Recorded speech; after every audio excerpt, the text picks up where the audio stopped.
Olá, meu nome é Ronan, sou um dos pastores da Igreja Batista Viva e já que estamos vivendo esse período de contenção, onde as nossas autoridades nos advertem que é melhor ficar em casa, nós resolvemos então usar esse espaço, essa mídia, essa tecnologia que hoje existe a nosso favor e nós vamos cultuar ao Senhor. É um privilégio que temos, né? Mesmo todo mundo em casa, mas nós podemos, de uma certa forma, estarmos juntos aqui nesse momento. E então vamos usar esse espaço mesmo para glorificar, esse espaço, essa ferramenta para glorificar o nome do Senhor. Eu gostaria de começar esse momento refletindo com um salmo bem sugestivo para esses dias, que é o Salmo 23. O Salmo 23 diz: O Senhor é o meu pastor, e nada me faltará. Deitar-me faz em verdes pastos, guia-me mansamente a águas tranquilas. Refrigera minha alma, guia-me pelas veredas da justiça por amor do seu nome. Ainda que eu andasse pelo vale da sombra da morte, não temeria mal algum, porque tu estás comigo. A tua vara e o teu cajado me consolam. Preparas uma mesa perante mim na presença dos meus inimigos. Unges a minha cabeça com óleo, o meu cálice transborda. Certamente que a bondade e a misericórdia me seguirão todos os dias da minha vida, e habitarei na casa do Senhor por longos dias. Vamos orar? Deus, nesta hora, eu quero unir minha fé dos meus irmãos e pedir a Tua misericórdia sobre nós. Temos vivido dias difíceis, mas sabemos que o Senhor está conosco. É o Senhor que nos sustenta, é o Senhor que nos ajuda, é o Senhor quem nos fortalece. Por isso eu te peço, Pai, vá de encontro a cada pessoa que agora está assistindo, que o Senhor esteja tocando, agindo, porque o Senhor é um Deus que transcende o tempo. Então, independente do dia, a hora que alguém possa estar assistindo, o Senhor pode estar agindo aí nesse momento. Então, eu te peço que o Senhor nos fortaleça, que o Senhor nos abençoe, que o Senhor nos ajude a viver nesses dias difíceis que temos enfrentado. Guarda a nossa casa, a nossa família, os nossos entes queridos, as nossas vidas, Pai. Nos livra de todo mal. Em nome de Jesus. Amém. Vamos louvar então o Senhor? Nós vamos glorificar o nome do nosso Deus.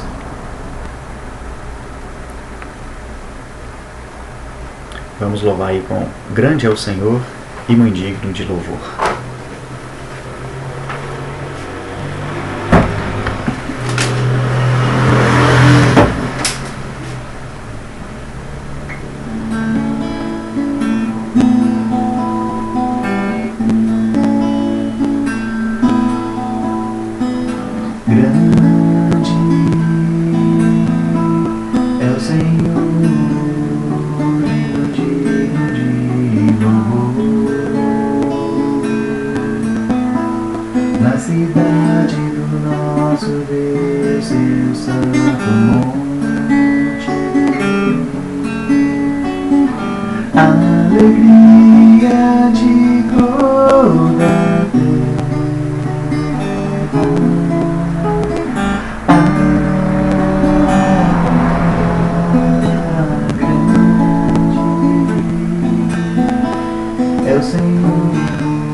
Por isso diante dele nos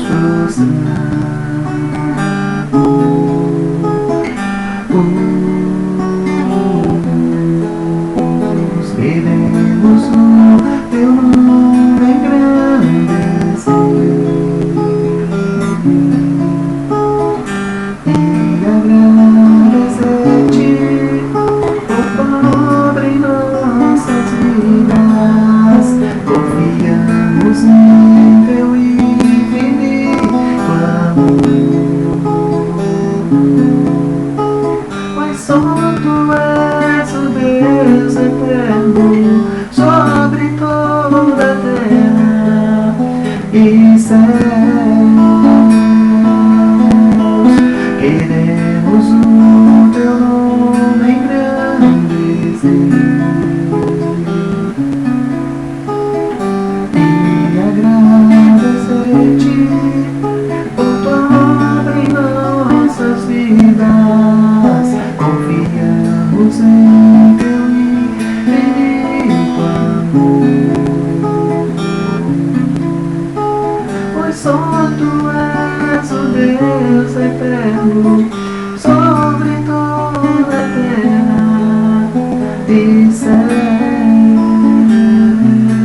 Amém? Temos vivido aí dias de confinamento, então eu acho que é tempo de entrega, é hora de nós nos entregarmos ao Senhor, confiarmos nele, oferecer a nossa vida para Ele como oferta de aroma e sacrifício perfeito.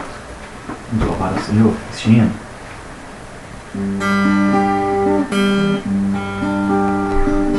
Vem com o Senhor minha vida oferecer, como uma oferta de amor e sacrifício.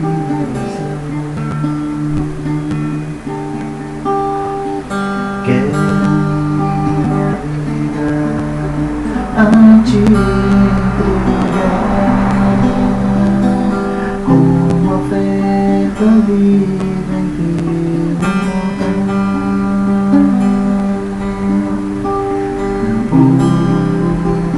pois pra te adorar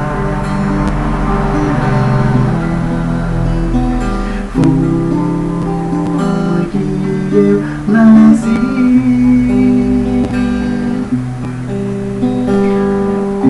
Cumpre em mim o teu querer, faça o que está em teu coração, e que a cada dia eu queira mais e mais estar ao teu lado, Senhor.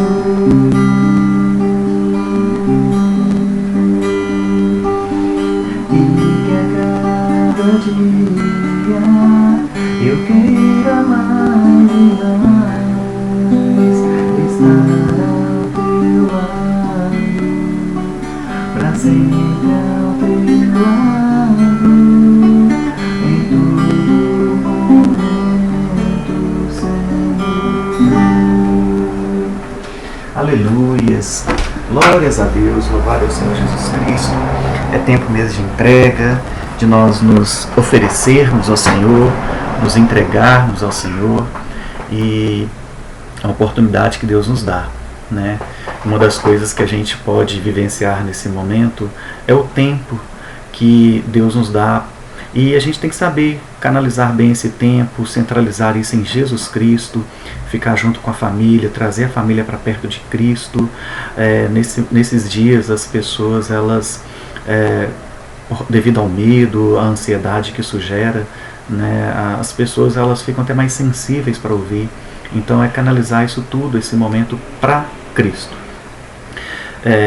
Refletir aqui na palavra do Senhor, uma pequena reflexão, e eu gostaria de ler 2 versículos que estão aqui, de capítulos diferentes no livro de Filipenses.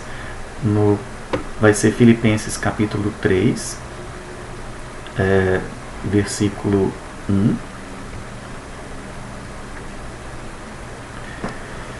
Filipenses capítulo 3, versículo 1, e depois o Filipenses capítulo 4, versículo 4,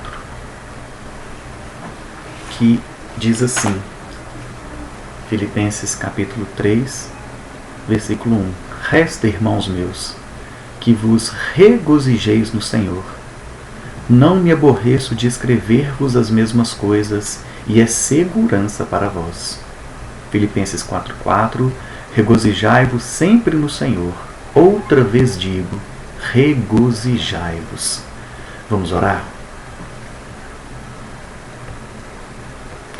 Pai, nós nos colocamos mais uma vez diante do Senhor. Agora, ó Pai, frente à leitura da Tua Palavra, eu peço ao Senhor graça tanto para transmitir quanto para ouvir, e principalmente para colocar em prática. Precisamos do Senhor, e eu oro que a iluminação do Teu Espírito Santo esteja sobre as nossas vidas neste momento, em nome de Jesus. Amém.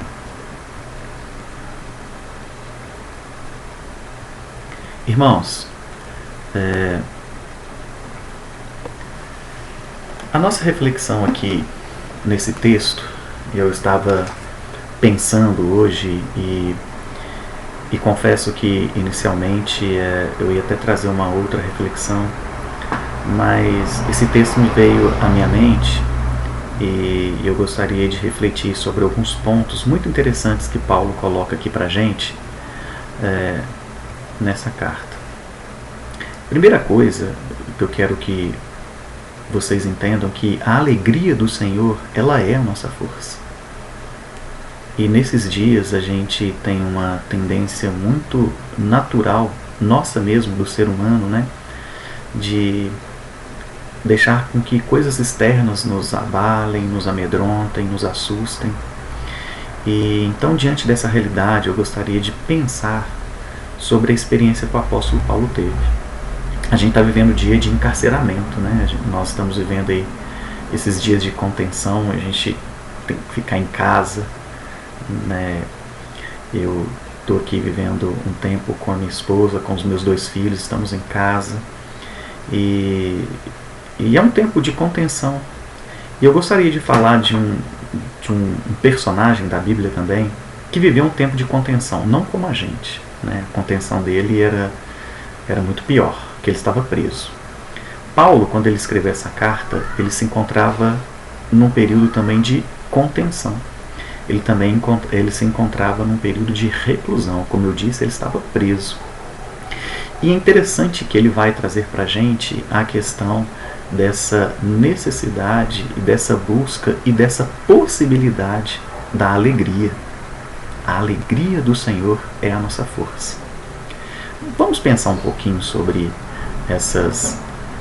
esses pontos que Paulo traz. Primeira coisa, eu quero que vocês entendam que a alegria, ela está no cerne da vida satisfeita, ela está no cerne, no centro do cristianismo que glorifica a Deus e que abala o mundo. Mas sabemos que enfrentamos caminhos tortuosos e nessa vida que sempre tende a nos surpreender, né, é necessário uma postura de fé e esperança. Então, uma postura de fé e esperança é fundamental para não perdermos a alegria do Senhor, como diz Neemias lá no capítulo 8, versículo 10. A alegria do Senhor é a nossa força. Então devemos lembrar sempre que Deus nos oferece alegria por saber ser ela necessária, algo que Ele mesmo deseja para nós. Então eu quero trazer essa reflexão aqui porque às vezes a gente fica com medo, às vezes a gente fica assustado, a gente fica meio receoso com tanta notícia ruim que a gente vai recebendo e às vezes a gente fica em casa, né, apreensivo, mas eu quero dizer que a palavra de Deus também nos diz, lançando sobre Ele toda a nossa ansiedade, porque Ele tem cuidado de nós. Então Paulo, também nesse momento aqui encarcerado, preso, algemado, é interessante nós pensarmos e que ele vai trabalhar tanto esse conceito de alegria. Essa carta, ela tem algumas características, essa carta de Filipenses, embora lemos apenas 2 versículos, né, ela tem algumas características bem peculiares. Primeiro, é um atributo à atitude do apóstolo ao sofrimento. Pela graça de Deus, ele se mostrava capaz de se regozijar sobre as mais difíceis circunstâncias do cativeiro e morte iminente na qual ele enfrentava. A palavra alegria e os seus cognatos, outras palavras relacionadas, mas com esse mesmo sentido, só nessa carta aqui de Paulo aos Filipenses ela aparece 16 vezes. Então Paulo, por 16 vezes, é uma carta pequena, são 4 capítulos, por 16 vezes Paulo ele vem sempre lembrando a igreja, trabalhando essa questão de alegria. E a compreensão de Paulo a respeito disso, eu acho que está aqui, bem registrada por ele no capítulo 2, nos versículos 5 ao 11, onde ele vai mostrar que a fonte mesmo da alegria dele, a fonte mesmo do contentamento dele, estava em Cristo. Se nós olharmos aqui no capítulo 2, ele vai dizer o seguinte: de sorte que haja em vós em vós o mesmo sentimento que houve também em Cristo, que, tendo em forma de Deus, não teve por usurpação ser igual a Deus, mas aniquilou-se a si mesmo, tomando a forma de servo, fazendo-se semelhante aos homens, e achando na forma de homem, humilhou-se a si mesmo, sendo obediente até a morte, e morte de cruz. Pelo que também Deus o exaltou soberanamente, e lhe deu um nome que é sobre todo nome, para que ao nome de Jesus se dobre todo o joelho, dos que estão nos céus, na terra e debaixo da terra, e toda língua confesse que Jesus Cristo é o Senhor, para a glória de Deus. O segredo da alegria de Paulo é a comunhão com o Senhor. Quando Paulo escreveu essa carta aqui, ele estava preso em Roma, provavelmente algemado por 2 soldados. Então nem privacidade ele tinha, né? Ele estava preso quando ele escreveu essa carta, algemado, numa situação, né, de contenção, acho que muito maior do que a nossa, e mesmo assim ele mostra que o segredo da alegria é nutrir uma comunhão e ter uma compreensão daquilo que Jesus Cristo fez, daquilo que Jesus Cristo é e daquilo que Jesus Cristo ainda vai fazer. Então o segredo da alegria é a comunhão com o Senhor. Então eu quero dizer para você, hoje você pode experimentar uma alegria, uma felicidade, uma paz que esse mundo não pode dar, que ela só pode ser experimentada em Cristo, que deve ser o centro das nossas vidas. Então não importa o que o futuro na vida terrena vai nos apresentar. Eu quero dizer que hoje e agora é possível encontrarmos uma verdadeira alegria em Cristo. Mas vamos lá, o que é alegria?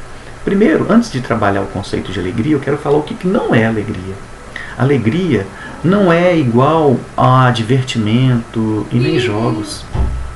Muitas pessoas se divertem, como dizemos, buscando e encontrando prazer sem achar alegria. Você pode ter alegria sem divertimento, assim como você pode ter divertimento sem alegria. Então não existe uma correlação imprescindível entre essas duas coisas. Alegria também não é a mesma coisa que jovialidade. Alguém poderá ter um temperamento entusiasta e ainda assim não ter alegria. E outro, a quem ninguém chamaria de jovial, poderá ter um temperamento calmo e quieto, com um quê de melancólico, mas ter alegria de sobra. Então, alegria também não é o mesmo que despreocupação. Alegria nessa ótica, ela só estará na nossa disposição, se nós pensarmos assim, naquelas poucas semanas de férias anuais que nós temos. Então, alegria não é a mesma coisa que despreocupação. Essa ideia isso é uma ideia escapista da alegria. E nós deveríamos agradecer a Deus o fato de que ela não é verdadeira. Então o que é alegria? Qual que é o conceito de alegria? Alegria é uma felicidade do coração, ligada aos bons sentimentos, de uma espécie de outra. Alegria é uma condição experimentada. É muito mais do que uma emoção. Eu quero que vocês entendam que é isso que Paulo está trabalhando aqui na carta. Alegria é uma pessoa. Alegria é Cristo. Alegria, como eu falei para vocês, eu dei uma série de exemplos do que não é alegria. E na hora que eu olho para Paulo, encarcerado, prestes a morrer, com uma condenação breve, ele exorta a igreja a se alegrar, porque ele entende que essa alegria não é uma coisa externa, não é algo que o mundo dá. Essa alegria é Cristo. A nossa alegria é uma pessoa. Então nós devemos fazer como Paulo, escolher a alegria. Paulo ele nos dá aqui o imperativo de praticarmos a alegria como uma disciplina constante na vida.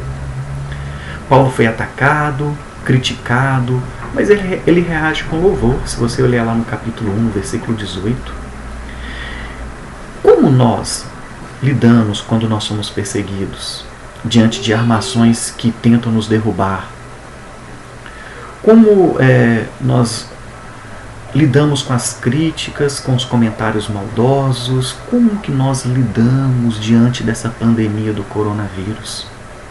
Eu quero dizer que Paulo nos mostra que a alegria e a paz, elas são possíveis em Cristo, independente da situação, independente da condição. Temos diversas modalidades de alegria, mas a que flui para uma vida verdadeira é a alegria que vem do relacionamento da pessoa com Jesus Cristo. Diante então dessa certeza e analisando a vida de Paulo, nós podemos concluir que a primeira fonte dessa alegria é a percepção de que a pessoa ela é amada, de que nós somos amados de uma maneira incondicional por Deus.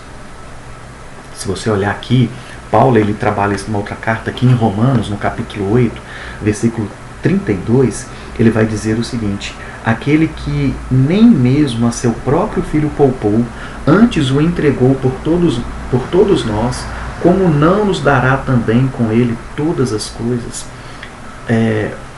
Aí Paulo ele continua nos versículos 38 e 39, ele diz o seguinte: porque estou certo de que nem a morte, nem a vida, nem os anjos, nem os principados, nem as potestades, nem o presente, nem o porvir, nem a altura, nem a profundidade, nem alguma outra criatura nos poderá separar do amor de Deus que está em Cristo Jesus nosso Senhor. Então a primeira percepção que nós fazemos, analisando a vida de Paulo, é de que a fonte da alegria, ela é percebida a partir do momento que entendemos que somos alvo de um amor incondicional de Deus.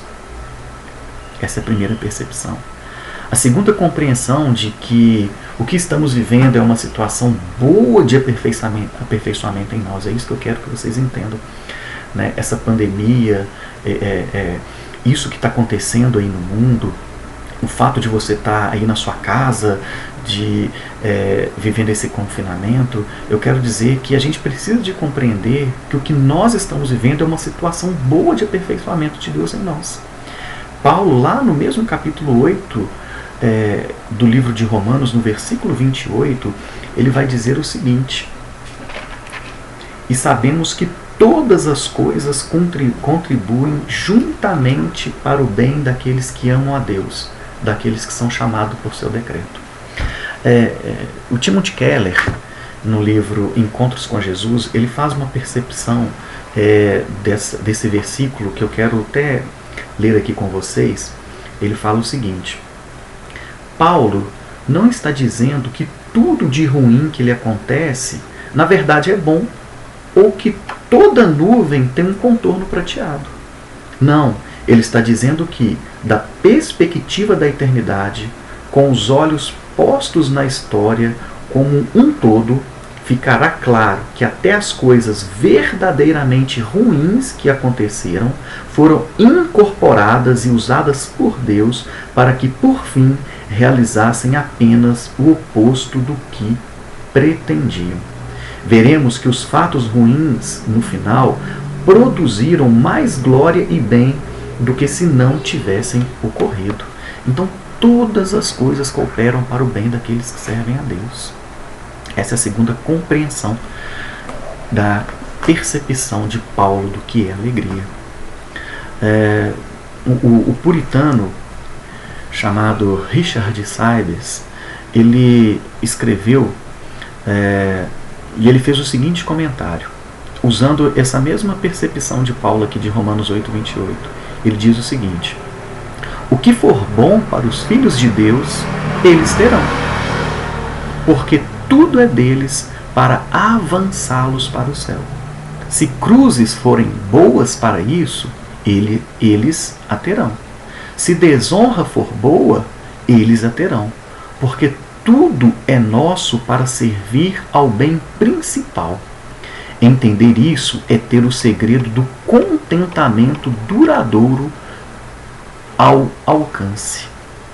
Então, tanto Paulo quanto o puritano Richard Sybes, como o Timothy Keller, eles entendem que, de certa forma, as coisas que Deus ele coloca para a gente, Deus ele está enxergando e pensando lá na eternidade.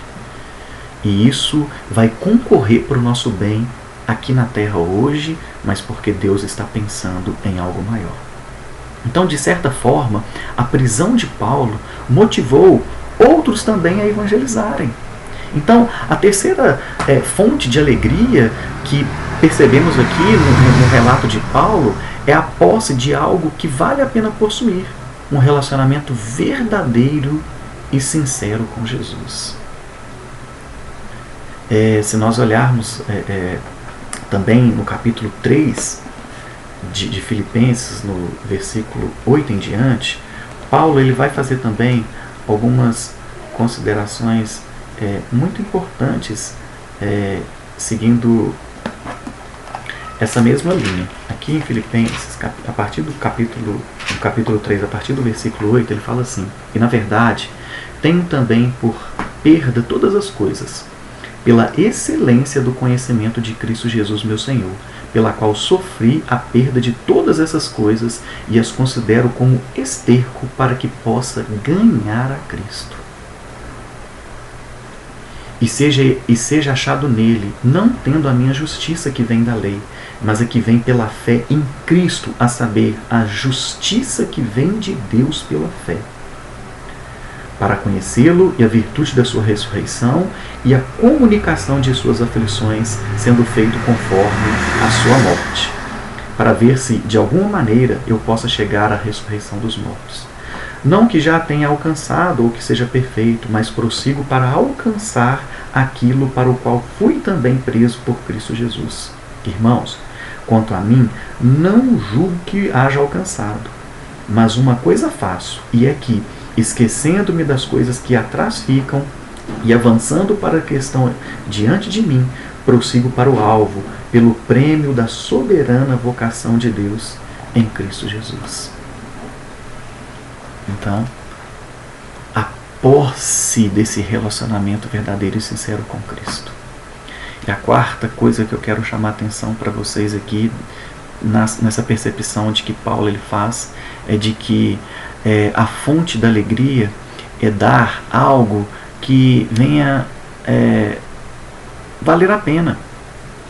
Então nós somos testemunhas do amor de Cristo, então nós repartiremos esse bem mais precioso que temos, que é Cristo. O único presente incomparavelmente superior que nós temos é Cristo. E hoje, devido a esse confinamento, devido a essa epidemia, e como eu disse no começo, as pessoas elas estão mais sensíveis. Então use esse momento para falar do amor de Cristo. Use esse momento para falar que Cristo ele pode realmente te sustentar, que Ele pode te dar uma alegria, que Ele pode te dar uma felicidade, que Ele pode fazer você experimentar uma vida maravilhosa, mesmo em meio às adversidades. É o que Paulo enfrenta aqui. Paulo se alega com Cristo sendo pregado. Ele se recusa a ficar pensando nos maus motivos. Paulo não fica aqui se alimentando de autopiedade, o fato de estar preso. Como ele diz aqui no versículo que nós lemos, o versículo 1 do capítulo 3. Resta, meus irmãos, que vos regozijeis no Senhor. Ele não me canso de escrever as mesmas coisas, é para a segurança de vocês. No capítulo 4, versículo 4, regozijai-vos sempre no Senhor. Outra vez digo, regozijem, alegrem-se no Senhor. Então eu quero dizer, já para concluir, que nesses dias de confinamento, experimente Cristo. E você verá que você não precisa das diversões do mundo para ser feliz, para ser alegre, para encontrar um significado na sua vida. Como eu disse, a alegria não é um estado de espírito, alegria é uma pessoa, é Cristo. Você pode ter esse encontro com Ele, você pode estar com Ele. E eu gostaria de usar essa reflexão diante desse momento que temos enfrentado. Eu gostaria de fazer uma oração, né? Gostaria de orar. Vamos orar então?